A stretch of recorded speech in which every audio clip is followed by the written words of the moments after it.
Hello friends, तो next अपन देखते हैं ईसरलाट। ठीक है ना, सरगासुली, ईसरलाट। ईसरलाट का संबंध ईश्वर सिंह से है, लेकिन ईश्वर सिंह को पहले समझने से पहले है ना, अपन को थोड़ा सा ये कि बैकग्राउंड में समझना पड़ेगा। ठीक है ना, ये देखो ये क्या है, ये समझोगे तभी ईसरलाट समझ में आएगा। और सवाई जयसिंह से आगे की जितनी भी पॉलिटिकल डायनेमिक्स है वो आपको समझनी है, जैसे हिस्ट्री में भी समझनी पड़ेगी। तो एक बार इस पिक्टोग्राफिक चार्ट को आप देखो, उसके बाद हर चीज़ समझ में आ जाएगी, कोई ऐसा इशू नहीं है। देखो ये है क्या, ये देबारी समझौता हुआ था 1708 में। देबारी उदयपुर के अंदर है और 1708 का ये समझौता है। 7 और 8 तो याद रख ही लो, ठीक है ना। और पूरा एक सिविल युद्ध चालू हो जाता है अपने आमेर में। सवाई जयसिंह के बाद इस देवारी समझौते के कारण जीरो हो गया आमेर एक तरह से, क्योंकि खोखले हो गए लड़के ऐसे। तो 7 के बाद 8 और बीच में शून्य था, है ना। ये ऐसे देवारी समझौते की डेट याद रखना इंपॉर्टेंट है। ये एक देवारी समझौता, एक हुडा सम्मेलन 1734। तो देखो देवारी समझौता किया किसने, सवाई जयसिंह ने। ये सवाई जयसिंह का काल है 1743। ठीक है। इस देवारी समझौते के अंदर क्या कंडीशन थी वो मैं आपको बता रहा हूँ, तो समझनी है सबसे इंपॉर्टेंट। क्या था इस देवारी समझौते में, ये था कि जयसिंह का विवाह हुआ सूरज कंवरी से। सूरज कंवरी कौन थी, ये मारवाड़ की राजकुमारी थी और डॉटर ऑफ अजीत सिंह। मारवाड़ के शासक थे अजीत सिंह, उनकी ये डॉटर थी सूरज कंवरी। ठीक है, इनसे विवाह हो गया सवाई जयसिंह का, इस शर्त पे कि इनसे जो संतान उत्पन्न होगी वो अगला आमेर का शासक होगा। और जो संतान उत्पन्न हुई इनसे उसका नाम था ईश्वर सिंह। ठीक है, ईश्वर सिंह का जन्म हुआ 1722 के अंदर और ये 1743 से 85 इनका कार्यकाल है।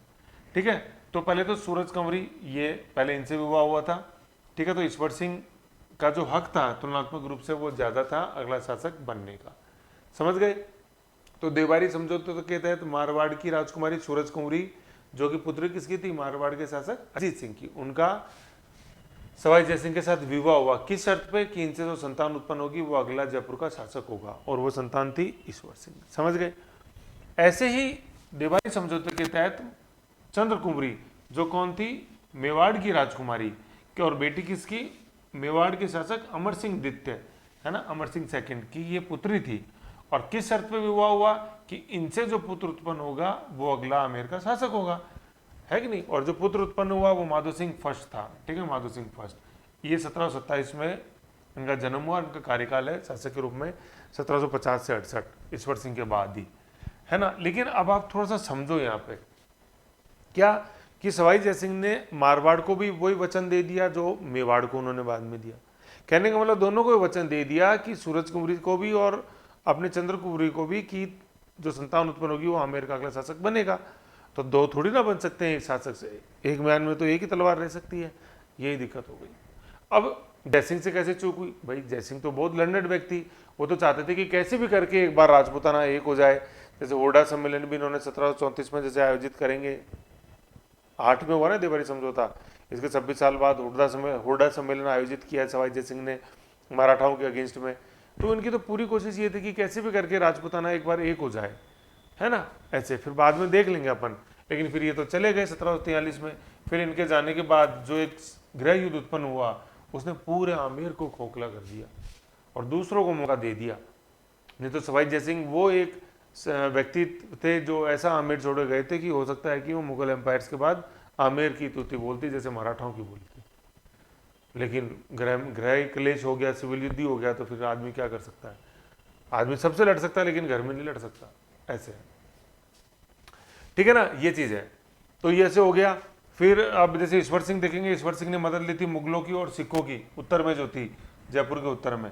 और ये जो थे अपने माधो सिंह, इन्होंने मदद ली थी मराठाओं की, बूंदी की, कोटा की और मेवाड़ की। मेवाड़ तो इनका ननियाल ही लगता था ना माधो सिंह का, क्योंकि माधो सिंह की जो मदर थी चंद्रकुबरी, वो कहाँ की थी, मेवाड़।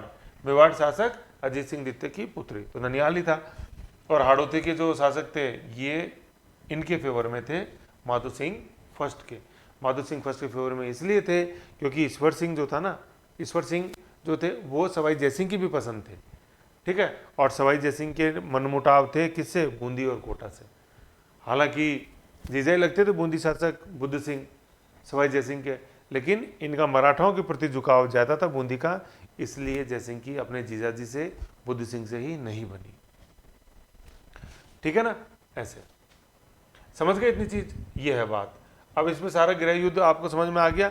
फिर देखो एक क्या एक कहावत है जो अपने चलती है ढूंढाड़ी के अंदर, देखो क्या है कि माधो माधो मांगे आधो, है ना, माधो यही, ठीक है, ये कि माधो मांगे आधो, कि आधा दे दो मेरे को, ईश्वर देवे न पाव, ईश्वर यही ईश्वर सिंह कि नहीं कुछ नहीं दूंगा, आधा तो छोड़ पाव भी नहीं दूंगा, ठीक है, राम जी की मर्जी हो तो पूरे पे ही दाव। राम जी यहाँ कौन थे? राम जी लोग ये थे, मराठा, बूंदी, कोटा, मेवाड़, ये, कि इनकी मदद से माधो सिंह फर्स्ट ने पूरे आमेर या जयपुर के ऊपर ही दाव लगाया ऐसे। तो माधो मांगे आधो, ईश्वर देवे न पाव, राम जी की मर्जी हो तो पूरे पे भी दाव। तो इसमें माधो कौन है? ये माधो सिंह फर्स्ट है। ईश्वर कौन है? ईश्वर सिंह ऐसे। ईश्वर सिंह एक ही हुए तो फर्स्ट सेकंड का कोई इशू है नहीं। माधो सिंह दो हुए, दोनों ही सवाई थे, तो Sawai Madho Singh first, Sawai Madho Singh second. Sawai Madho Singh first जाने जाते हैं सिविल वार के लिए, सवाई माधो सिंह जाने जाते हैं, सवाई माधो सिंह सेकंड जाने जाते हैं अपने गंगा जली के लिए। दो गंगा जली लंदन 1902, एडवर्ड सेवंथ, वो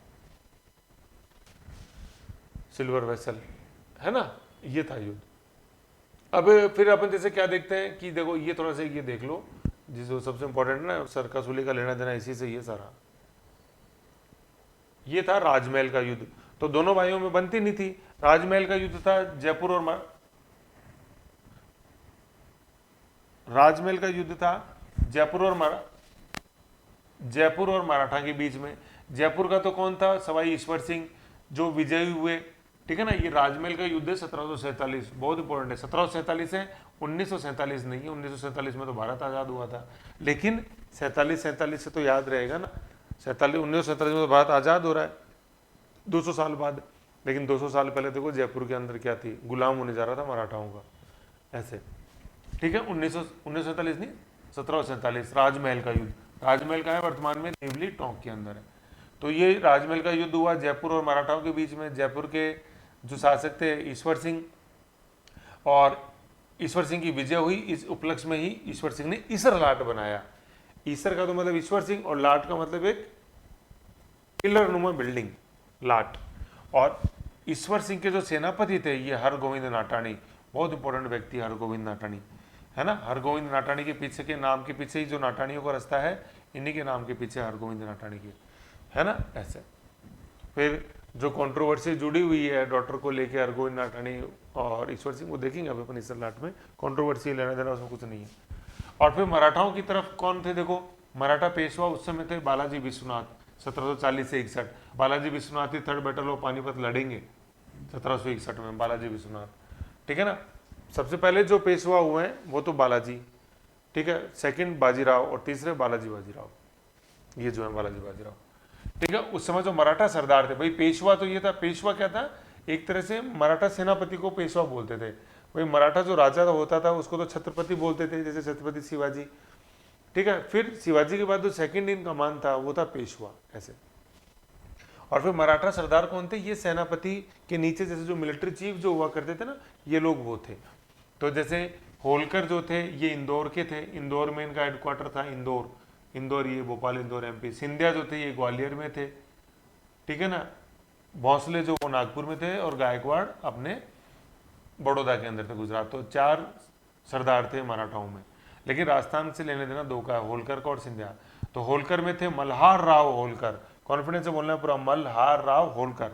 और सिंधिया कौन? महाजी सिंधिया, ठीक है। और फिर इनके ये महाजी सिंधिया के बेटे थे जयपत सिंधिया, ठीक है। इन्होंने मराठाओं ने इन्होंने जयपुर और राजस्थान की जो रियासत है बूंदी का शासक बुद्ध सिंह, ठीक है ना, जो एंटी थे जयपुर के कोटा शासक दुर्जन साल और मेवाड़ शासक जगत सिंह द्वितीय, इन तीनों ने भी सपोर्ट किया किसका?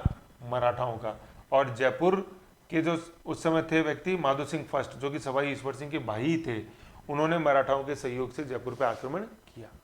तो राम जी की मर्जी होती तो ये सबसे राम जी, मराठा पेशवा, मराठा सरदार मल्हार राव होलकर, महाजी सिंधिया, जयपत सिंधिया, बूंदी के बुद्ध सिंह, भू से बूंदी, भू से बुद्ध सिंह, कोटा के दुर्जन साल, मेवाड़ के जगत सिंह द्वितीय, ठीक है ना, और जयपुर के माधो सिंह प्रथम, ईश्वर सिंह के भाई ही ने के बीच में युद्ध हुआ, राजमहल का युद्ध, ठीक है ना। लेकिन अब करे क्या, था ही ऐसा, पोजीशन ही ऐसी थी, एक मैन में 2 तलवार नहीं रह सकती थी। तो ये जो गृह युद्ध था इसके बीज कहाँ से पड़े? बीज कहाँ बो दिए गए, देवारी समझौते में, जो भी मैंने फोटो दिखाई थी। मारवाड़ को भी वचन दे दिया अजीत सिंह को, और मेवाड़ को भी वचन दे दिया, किसको, अमर सिंह द्वितीय को। ऐसे गड़बड़ होगी ना, फिर ऐसे ये चीज हो गई, ठीक है। तो ऐसे सारी चीजें ये ऐसे अपनों को ध्यान रखनी है। तो ये राजमहल के युद्ध में ही विजय हुआ थे कौन, ईश्वर सिंह, और इसीलिए ईश्वर सिंह ने फिर ईसरलाट बनाई, तो इसलिए ये समझाना जरूरी था। बाकी तो फिर आगे नीचे, हाँ तो ये यही सारी चीजें आ जाएंगी। अब एक बार ईसरलाट देख लेते हैं ऊपर से, है ना, आ जाओ। ईसरलाट अपन कहाँ देखने को मिलती है, at the west end of Tripolia बाजार, ओल्ड आतिश मार्केट। जैसे मान लो ये ओल्ड आतिश मार्केट है ऐसे, ठीक है ना, ये अपने वो जो रोड है त्रिपोलिया गेट, ये ऐसे है ना, चांदपोल से लेकर सूरजपोल, तो आतिश मार्केट है, तो इसके वेस्ट एंड पे ये, जैसे अपन ये देखोगे ना, ये नॉर्थ, ये साउथ, ये वेस्ट और ईस्ट, तो ईस्ट, तो वेस्ट एंड पे है अपने ईसरलाट, ठीक है। बिल्ट बाई सवाई ईश्वर सिंह 1749 में, ठीक है ना। एक्चुअली क्या थी, बैटल ऑफ राजमहल तो लड़ी गई है 1747 में, तो ऐसा थोड़ी ना है कि जीत गए और रातों रात लाट बन जाएगी, बिल्डिंग बन जाएगी। बिल्डिंग में तो टाइम लगेगा ना बिल्डिंग बनने में, लेकिन इस उपलक्ष्य में बनाई गई थी 1747 में, राजमहल के युद्ध में विजय के उपलक्ष्य में, 1749 में, 1749 में बैटल जो हुई। ये रिजल्ट किसका था, ये रिजल्ट था सिविल वार का। और सिविल वार किसका रिजल्ट था, जो अपन ने देखा, कौन सा समझौता, देवारी समझौता 1708। और ये किस ओकेजन पे बनाई गई, victory over Madho Singh first, brother ही था, भाई को हरा के खुश हो रहे थे ईश्वर सिंह, लेकिन उनकी भी मजबूरी थी, क्या करें, समझ गए। फिर ये जो है फोटो मैंने आपको समझाई थी, सारा देख ही लिया, माधो मांगो आधो देख ही लिया, ये टेबुलर चार्ट देख लिया कौन किधर था, ठीक है। अब ये था वो सारा जो है अपने ईसरलाट के बारे में। देखो एक मिनट, फाइल, अच्छा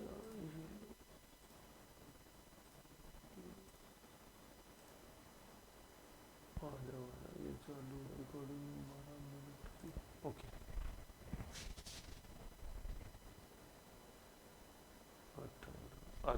है ना। तो ये ईसरलाट जो अपन देख रहे हैं वो, तो अपन देख रहे हैं क्या कि ईश्वर सिंह ने मदद ली थी किनकी, वो ईश्वर सिंह प्लस मुगल्स प्लस सिख, जो राजमहल का युद्ध था 1747 में, उसमें ईश्वर सिंह के साथ तो मुगल और सिख, मुगल इस समय मोहम्मद शाह रंगीला ही चल रहे थे, और सेनापति जो थे ईश्वर सिंह के वो हरगोविंद नाटानी, मैंने बताया था ईश्वर सिंह के सेनापति। माधो सिंह की तरफ कौन कौन थे, माधो सिंह फर्स्ट, ठीक है, प्लस मराठा, मराठाओं में मल्हार राव होलकर, रानोजी सिंधिया, ठीक है ना, जैसे माजी सिंधिया, जयपा सिंधिया, रानोजी सिंधिया, ठीक है, और बूंदी नरेश बुद्ध सिंह, और कोटा नरेश दुर्जल चाल, ठीक है, और मेवाड़ नरेश जगत सिंह द्वितीय, ये सब थे। जयपा सिंधिया जो थे ये सन ऑफ रानोजी सिंधिया। तो जैसे आपने देखा महाजी सिंधिया, रानोजी सिंधिया, जयपा सिंधिया, इस तरह से है ये।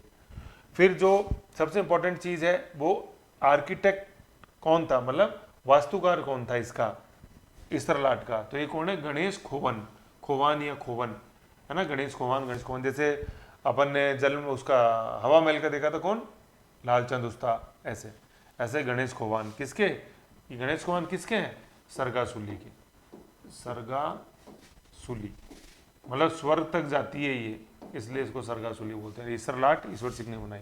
हाइट है इसकी 140 फीट, इसके अंदर टोटल मंजिलें, फ्लोर्स जो अपन देखते हैं वो 7 हैं। तो एक तरह से उन्होंने अपने 7 एनिमीज को हराया, ठीक है ना। मराठा, मतलब भाई जैसे जयपुर में माधो सिंह पहले तो भाई, फिर मराठा, कोटा, बूंदी, मेवाड़, ठीक है, मराठा सरदार तीनों ऐसे, ठीक है। और जो इसका कलर है जो बिल्डिंग का वो येलो कलर की है, कलर ध्यान रखना है बिल्डिंग का। और येलो कलर किस लिए, क्योंकि गोल्ड को, वेल्थ को दर्शाता है पीला रंग। और मराठा है, मराठा को चौथ और सरदेशमुखी चाहिए था। चौथ का मतलब होता है चौथ, है ना, चौथ का मतलब होता है, मतलब ये 25% कि आपकी जो उपज है उसका चौथा हिस्सा मेरे को दे दो। और सरदेशमुखी मतलब वो एरिया जो इनके कंट्रोल में इनडायरेक्टली आता था उसको सरदेश बोलते थे, और उससे जो टैक्स वसूलते थे उसको सरदेशमुखी बोलते थे। और जो एरिया डायरेक्ट इनके कंट्रोल में आता था उसको देश बोलते थे, स्वदेश है ना ऐसे। तो देश तो जो डायरेक्ट कंट्रोल में, जो इनडायरेक्ट में है वो सरदेश, और सरदेश भूमि का जो हेड होता था वो सरदेश मुख, और वहां से जो टैक्स वसूलते थे वो सरदेश मुखी, ऐसे, ठीक है। फिर इस बिल्डिंग की जो अपन शेप देखते हैं वो दैट शेप इज, कैसी शेप है, इस बिल्डिंग की शेप जो है वो शेप ऑक्टागोनल है, शेप जो है ऑक्टागोनल है। ऑक्टागोनल कैसे, 8 कोने हैं। जैसे मान लो ये जैसे अपन बनाते हैं, इसमें सेंसर, तो ये जैसे अपन बनाते हैं इस तरह से, सॉरी, ये बनाते हैं अपन इस तरह से, ये तो 4 कोने हो जाते अगर जुड़ जाते, लेकिन अब अपन इन कोनों को ऐसे जोड़ दें तो ये ऑक्टागोनल हो जाती है, 8 कोने, 1 2 3 4 5 6 7 8, 8 कोने हो गए, ऑक्टागोनल है। सरगासुली का जो शादी करता है पैसेज टू हेवन, ठीक है। फिर एक कंट्रोवर्सी और जुड़ी हुई है इससे, क्या कंट्रोवर्सी की, Isarlat was built to watch beautiful daughter of Hargovind Natani, ठीक है ना। ऐसा कहा, ऐसा माना जाता है कि उदंतियों में कि जो ईश्वर सिंह के सेनापति थे हरगोविंद नाटानी, उनकी जो बहुत ही अति सुंदर डॉटर, उसको देखने के लिए, है ना, कि वो किधर जा रही है, क्या जा रही है, इसलिए ईश्वर सिंह ने इसरलाट बनाई थी, जबकि इसका कोई प्रमाण नहीं है। लिखने वाला तो कुछ भी लिख सकता है कि नहीं। जैसे मलिक मोहम्मद जायसी की पद्मावत जैसे अपन देखते हैं, उसमें लिखा हुआ है कि चित्तौड़गढ़ आक्रमण का कारण रानी पद्मावती थी, लेकिन और किसी सोर्स से वो प्रमाणित नहीं होती है। और पद्मावत तो उस घटना के करीबन 250 साल बाद लिखा गया। भाई मलिक मोहम्मद जायसी तो शेरशाह सूरी के थे ना, दरबारी कवि, और अलाउद्दीन तो उनसे पहले करीबन 200 साल पहले था, 250 साल पहले, 1303 की बात है, और मलिक मोहम्मद जायसी तो करीबन 1550 की बात है, ऐसे, है ना। तो इसका कोई वो प्रमाण नहीं है, अपन को उस पर नहीं जाना। मेन जो है वो है राजमहल का युद्ध 1747। फिर क्या है, ईश्वर विलास महाकाव्य है, ईश्वर सिंह की बायोग्राफी बहुत इंपॉर्टेंट है। श्री कृष्ण भट्ट कवि कल्याणनिधि, ये तो इनकी उपाधि थी, श्री कृष्ण भट्ट कवि, और इनका नाम था मेन कल्याणनिधि, ऐसे, ठीक है। श्री कृष्ण भट्ट कवि कल्याणनिधि, इन्होंने लिखा है ईश्वर विलास महाकाव्य। जो भी ये सिविल युद्ध था इसका वर्णन मिलता है ईश्वर विलास महाकाव्य में। तो ये सारा ईश्वर सिंह का सारा जो मैंने समझाया ना, वो सारी चीजें थी, ठीक है। एक बार आप देख लेना, सारा मैंने जो समझाया वही चीजें इसके अंदर है, कोई ऐसी नई चीज नहीं है, ठीक है। ओके, जैसे थोड़ा सा बताऊं क्या आपको, तो एक बार थोड़ा सा हल्का सा देख लेते हैं, जैसे कोई दिक्कत पॉइंट ऐसा आ जाए, मान लो जैसे देवारी समझौता अपन ने देखा 1708 में, मेवाड़ी राजकुमारी चंद्रकुमारी डॉटर किसकी थी, अजीत सिंह की, मारवाड़ी सूरज कुमारी राजकुमारी, गृह क्लेश हो गया, दोनों को वचन दे दिया, संतान उत्पन्न होगी, सुशासक बनेंगे, दोनों थोड़ी बनेंगे। ईश्वर सिंह का जन्म हुआ 1722 में जय सिंह व सूरज कुमारी से, है ना, मारवाड़ का, ये एक तरह से मतलब सूरज कुमारी मारवाड़ की थी ना, यूँ माधो सिंह, ये जय सिंह और चंद्रकवरी के जैसे ये पुत्र थे, और मेवाड़ की राजकुमारी थी, ठीक है। 1747 में माधो सिंह नाराज हो गए, माधो सिंह फर्स्ट हैं, क्योंकि शासक नहीं बने, इन्होंने विद्रोह कर दिया। राजमहल, देवली, टोंक, बनास नदी किनारे युद्ध हुआ 1747 में। ईश्वर सिंह और इनके सेनापति हरगोविंद नाटानी वर्सेज माधो सिंह के साथ कौन, मेवाड़, ननिहाल, जगत सिंह द्वितीय, कोटा कौन, दुर्जन साल, बूंदी कौन, बुद्ध सिंह, मराठे कौन, मल्हार राव होलकर और महाजी सिंधिया, ठीक है। ईश्वर सिंह विजय हुए, निर्माण हुआ इसरलाट का, सरकासुली बोलते हैं, त्रिपोलिया बाजार में ऊंची मीनार है, 140 फीट, देखा अपन ने। फिर 1748 में अभी गृह युद्ध में देखो और कौन कौन से युद्ध चले हैं, मानपुर अलवर में, मानपुर कला, मानपुर, है ना, तो मानपुर का युद्ध है, इसमें भी सवाई ईश्वर सिंह और अहमद शाह अब्दाली ये अफगान आक्रमणकारी था वो। 1748 में बगरू का युद्ध होता है, ईश्वर सिंह और सूरजमल, भरतपुर के जाट राजा ने सहयोग किया था जयपुर का, और माधो सिंह फर्स्ट, बगरू, इसलिए मैं बता रहा था 15 पंचायत समिति याद कर लेते, ठीक है। फिर मल्हार राव होलकर, मतलब क्या था, जैसे आप थोड़ा सा इसमें अपन हिस्ट्री में जैसे देखेंगे कि ठीक है, सिविल युद्ध चला, ठीक है। ईश्वर सिंह ने मराठों की मदद ली थी, मराठों की मदद तो माधो सिंह फर्स्ट ने ली थी, तो माधो सिंह फर्स्ट की मदद से ईश्वर सिंह को हरा दिया जाता है। फिर बाद के अंदर जैसे ये देख रहे हो, ये वाला जो युद्ध था ना, ये देखो माधो सिंह की विजय बगरू के युद्ध में, यहाँ से तख्ता पलट जाता है ईश्वर सिंह का 1748 में, ठीक है। होता है बगरू का युद्ध, उसमें माधो सिंह फर्स्ट जीत जाते हैं। अब जीत जाते हैं, लेकिन इनको तो अपनी भाई ईश्वर सिंह को तो बचानी थी ना तख्ती, अपना ताज बचाना था। तो मराठाओं को तो किसी से प्रेम नहीं था, ना माधो सिंह फर्स्ट से था, ना ईश्वर सिंह से था। माधो सिंह को तो केवल मुद्रा से प्रेम था, मतलब सॉरी, मराठाओं तो केवल मुद्रा से प्रेम था। तो मराठाओं ने बोला ईश्वर सिंह को कि दे दो हमें पैसे, हम तो तुमको बने रहने देंगे शासक, तो ईश्वर सिंह ने दे दिए। लेकिन कुछ दिनों बाद मराठा वापस आए, वही मल्हार राव होलकर, जयपा सिंधिया, ठीक है, कि और दो पैसे, 2 लाख रुपए और दो, तो वो ईश्वर सिंह के लिए अपमानजनक था वो देना। तो फिर कहा जाता है कि ईश्वर सिंह ने पॉइजन लेके और आत्महत्या कर ली थी। कई कहते हैं कि इसरलाट से कूद के आत्महत्या कर ली थी ऐसे, लेकिन जो भी था दुखद अंत था ईश्वर सिंह का। कहा जाता है कि जैसे नागिन से डसवा लिया था अपने आप को, कोबरा सांप होता है नागिन, उससे डकवा लिया था। तो नागिन का विष ज़्यादा विषैला, ज़्यादा पॉइजनस होता है एक नाग की तुलना में। फीमेल का विष ज़्यादा मतलब डेडलीस्ट फैटल होता है ऐसे। नागिन से डसवा की और फिर उनकी डेथ हो गई, यानी मतलब सुसाइड कर लिया था। तो सुसाइड किया गृह युद्ध के कारण। गृह युद्ध क्यों हुआ? देवारी समझौते के कारण। और देवारी समझौता 1760 में किसने किया था? इनके पिताजी सवाई जैसे ऐसे, है ना। उसमें हम लोग नहीं जाना, उसमें डिटेल में भाई क्यों क्या कैसे ऐसे वो सब छोड़ो। फिर ये माधो सिंह फर्स्ट बनते हैं 1750 में। भाई 43 से 50 7 साल तो अपने ईश्वर सिंह ने किया, फिर 50 से 68 18 साल करीबन माधो सिंह करेंगे राज। लेकिन माधो सिंह भी शांति से नहीं रह पाए ऐसे, वही मराठाओं का कत्लेआम चलता रहा। भाई मराठों ने तो बनाया तुमको शासक, तो उम्मीद कैसे करता हो शांति की? संभव ही नहीं है। आ जाओ। फिर अपनी मोन्यूमेंट्स देख रहे थे।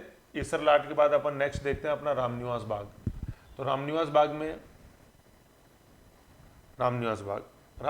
अपन क्या देखते हैं? राम जो नाम आ रहा है ना, राम, ये राम सिंह का आ रहा है, ठीक है। रामनिवास बनाया राम सिंह सेकंड ने, ठीक है। 1856 से 68 इनका काल है रामनिवास का। राम सिंह सेकंड है और इन्हीं के समय लड़ी गई थी 1857 का जो युद्ध था ना, उस समय जयपुर के ये शासक यही थे राम सिंह, ठीक है। तो राम नाम सत्य 1857 के अंदर ज्यादातर लोग भाई विद्रोह था तो मारे जाने थे, चाहे इधर के मरे चाहे उधर के मरे, लोग तो मर ही रहे थे। तो राम नाम सत्य हो रहा था किसके समय में? राम सिंह के सत्य समय में। ऐसे याद रखना अपन को 1857, ठीक है। फिर ये जो रामनिवास बाग बना, ये अकाल राहत के तहत बना था 1865 में, 1865 में, ठीक है। और फिर ये जू देखते ना अपन, जो अपने जू जो है जानवरों का म्यूजियम, एक तरह से जानवर म्यूजियम जू कहलाता है। तो ये 1876 के अंदर ये जू बना। तो अभी देखो ये डेट से याद रखो, 1874 ट्रेन चली, 1875 क्या हो गया? अपने मेयो कॉलेज बन गया 1875। 1876 अपन ने देखा एल्बर्ट हॉल की नींव रखी जाएगी, और एल्बर्ट हॉल के साथ साथ ये मतलब एक तो एल्बर्ट हॉल, ठीक है ना, प्रिंस एल्बर्ट एडवर्ड है ना, प्रिंस ऑफ वेल्स। और दूसरा ये जो अपन जू देखते हैं, उस जू की नींव भी 1876 में ही पड़ी। समझ गए? एल्बर्ट हॉल है। एल्बर्ट हॉल क्या है? ये इंडो पर्शियन स्टाइल में बना हुआ है, और पर्शियन को अपन दूसरा बोलते हैं सार्सेनिक, कल बताया था मैंने। तो ये जो ढलवा छज्जे अपन देखते हैं ना, छज्जे इस तरह के जो ढलवा छज्जे हैं, ये है मेन सार्सेनिक स्टाइल। फिर इसकी फाउंडेशन कब रखी गई? 1876 में। और उसमें जयपुर महाराजा कौन? राम सिंह सेकंड, यही। किस उपलक्ष्य में? On arrival of prince of Wales. Wales जगह है ब्रिटेन में, वहां का जो राजकुमार था जिसका नाम क्या था? एल्बर्ट एडवर्ड, मतलब ये एल्बर्ट एडवर्ड, ठीक है ना। और ये एडवर्ड सेवंथ नाम से 1902 के अंदर अगले ब्रिटेन के राजा बने थे, ठीक है ना, एडवर्ड सेवंथ के नाम से 1902। और 1902 में माधो सिंह सेकंड जो है 1902 में गंगा जली लेके इंग्लैंड जाएंगे इनके राज्यारोहण में। जो आर्किटेक्ट हैं अपने एल्बर्ट हॉल के, वो कौन है? Samuel Swinton Jacob. तो ये जैकब याद रखना है, Jacob road, Samuel Swinton Jacob road इन्हीं के नाम के पीछे है। ये ब्रिटिश वास्तुकार थे। तो 3 वास्तुकार देख लिए, हवा महल, लाल चतुस्ता, ठीक है। और अभी देखा अपन ने थोड़ी देर पहले Isarlat, Ganesh Kumar, Albert Hall, Steven Jacob, है ना। सैमुअल स्टीवन जैकब है, आप तो जैकब ध्यान रख लो, है ना, एस जैकब। फिर आइकन जो है इसमें मेन जो इसके अंदर रखे हुए हैं अपने एल्बर्ट हॉल में, एक तो इजिप्शियन मम्मी है काफी इंपॉर्टेंट, और एक पर्शियन कारपेट है, पर्शिया से लाया हुआ। अभी अपन ने कल सिटी पैलेस के अंदर देखा था, चंद्रमहल के अंदर, वो हेरात से लाया हुआ कारपेट, हेरात अफगानिस्तान, मैं बना के समझाया था पिछले वीडियो में ऐसे, ठीक है। तो ये एल्बर्ट हॉल के बारे में चीजें जो अपन को जाननी है। अब यहाँ क्या थोड़ा सा जो एक जो आ रहा है ना, ये ब्रिटिश मोनार्क्स की बात आई अभी, एडवर्ड सेवंथ। तो ये एक ब्रिटिश मोनार्क का छोटा सा एक टेबल है जो आपको काफी मदद करेगा इधर उधर जब ये चीजें जाती हैं उसमें समझने में।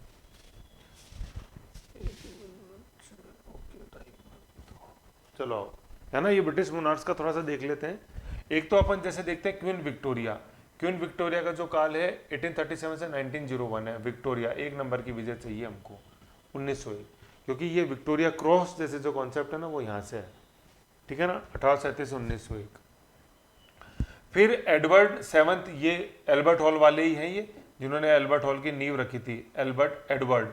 और फिर एडवर्ड सेवंथ नाम से ये ब्रिटेन के शासक बने क्वीन विक्टोरिया के बाद में 1901 से लेकर 1910, ठीक है। और इनका जो कोरोनेशन हुआ था 1902 में, उसी में भाग लेने के लिए माधो सिंह सेकंड गए थे। कितने जग लेके? 2 जग लेके, जिनको अपन क्या बोलते हैं, गंगा जली। सिल्वर जग है 2, गंगा का जल भर के। तो 1902 में कौन गया? माधो सिंह सेकंड गया। कितने जग लेके? 2 लेके। तो 2-2-2-2 आ रहा है एडवर्ड सेवंथ में, ठीक है। तो ये तो क्वीन विक्टोरिया के बाद बना एडवर्ड सेवंथ, पहली चीज। और क्वीन विक्टोरिया का एक्चुअली क्या है, जैसे 1876 में जब ये आए थे ना प्रिंस ऑफ वेल्स, तब विक्टोरिया भी, क्वीन विक्टोरिया ने भी भारत विजिट किया था 1870 में, दरबार लगा था पूरा, देखेंगे अपन आएगा। फिर अपन जैसे देखते हैं कि जॉर्ज सिक्स है ना, जॉर्ज सिक्स किस लिए जाने? भाई एडवर्ड तो सेवंथ है, और फिर ये अलग लाइन आ गई जॉर्ज की, ट्रीज अलग है, फैमिली ट्रीज, इसलिए। तो जॉर्ज सिक्स जो है वो 1936 से 52 तक थे। इनका महत्व इसलिए है क्योंकि भारत जब आजाद हुआ उस समय कौन था ब्रिटेन का महाराजा? जॉर्ज सिक्स, है ना, जॉर्ज अब्राहम लिंकन नहीं है, ओनली जॉर्ज है, ठीक है। फिर आज जो वर्तमान के अंदर जो है ब्रिटेन की महारानी वो एलिजाबेथ सेकंड है, एलिजाबेथ दी सेकंड, प्रेजेंट में है, अभी जिंदा है, 1952 से है, ठीक है। और ये लॉन्गेस्ट मोनार्क है पूरे वर्ल्ड हिस्ट्री के अंदर। 1952 से आज आप देख लो, करीबन 50 साल तो ये हो गए 2000 तक, और 22 साल ये हो गए, तो करीबन इनको हो गए 72 ईयर्स, 71 हो गए, मतलब 70 ईयर्स मान लो, जैसे 2 ये अपन ने 52 लिया ना 50, तो 70 साल से ये ब्रिटिश हेड बनी हुई है। कौन? Queen Elizabeth the second. तो बड़ा इंपॉर्टेंट क्वेश्चन बन जाता है, वर्तमान में क्वीन कौन है? Elizabeth second. और ये कब से है? 1952 से, तो 70 साल हो गए। और ये वर्ल्ड रिकॉर्ड है कि कोई राजा या महारानी इतने लंबे समय तक शासन करे। तो एलिजाबेथ सेकंड है, तो एलिजाबेथ फर्स्ट भी हुई है, इसका मतलब यस हुई है। एलिजा फर्स्ट का टाइम पीरियड ये था 1558 से 1603। और इसको याद रखने के लिए मैंने क्या लिखा है, ये अकबर के समकालीन थी एलिजाबेथ फर्स्ट। भाई एलिजाबेथ सेकंड तो अपने समकालीन है, अपन लोग देख रहे हैं उसको, आज़ाद भारत देख रहा है पूरा। और फर्स्ट जो थी एलिजाबेथ फर्स्ट, वो अकबर के समकालीन थे। तो देख लो, फर्स्ट को अकबर ने देखा, सेकंड को अपन देख रहे हैं, ऐसे। ये अकबर का काल है 1565 से 1601, और एलिजाबेथ फर्स्ट का काल है 1558 से 1603। अकबर के समकालीन है ना, ऐसे जैसे इंदिरा गांधी और गायत्री देवी समकालीन थी, ऐसे अकबर और एलिजाबेथ फर्स्ट समकालीन थे। तो ये सारे जो ब्रिटिश मोनार्क है ना, कैसे न कैसे देखो सीन में है। भाई विक्टोरिया के बाद बना एडवर्ड सेवंथ, इसलिए विक्टोरिया को जानना जरूरी है। जॉर्ज सिक्स को जानना इसलिए जरूरी है क्योंकि 6 ने आज़ाद कराया था, 7 में 47 को भारत को। और वैसे 47 में राजा कौन था ना ब्रिटेन का, ये जानने के लिए अपन ये जी भी याद रख सकते हैं कि जी जो है ना वो ABCD का 7वां अल्फाबेट है, 7th।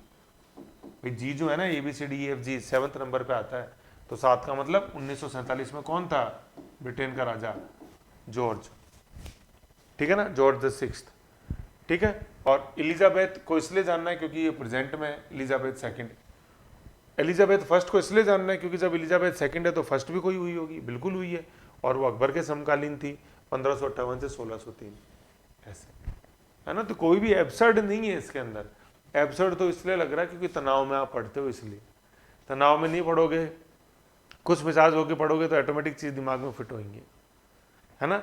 तो ज़्यादा तनाव में मत आओ, ठीक है। इस वीडियो को इतना ही रखते हैं। नेक्स्ट वीडियो के अंदर इसके आगे जो अगला आइकन है उसको अपन देखेंगे। क्या आएगा अगले में? अपन सिसोदिया रानी का भाग पढ़ेंगे। भाई गृह युद्ध तो हुआ नो डाउट बाद में, लेकिन जयसिंह ने तो दोनों को खुश रखने की कोशिश करी। किसको? अपने मारवाड़ राजकुमारी सूरज कुमारी को, और मेवाड़ राजकुमारी, मेवाड़ बोल दो, सिसोदिया राजकुमारी चंद्रकुमारी को, दोनों को खुश रखने की कोशिश करी। तो ये अपन नेक्स्ट वीडियो में देखेंगे, अपन सिसोदिया रानी का भाग। ओके।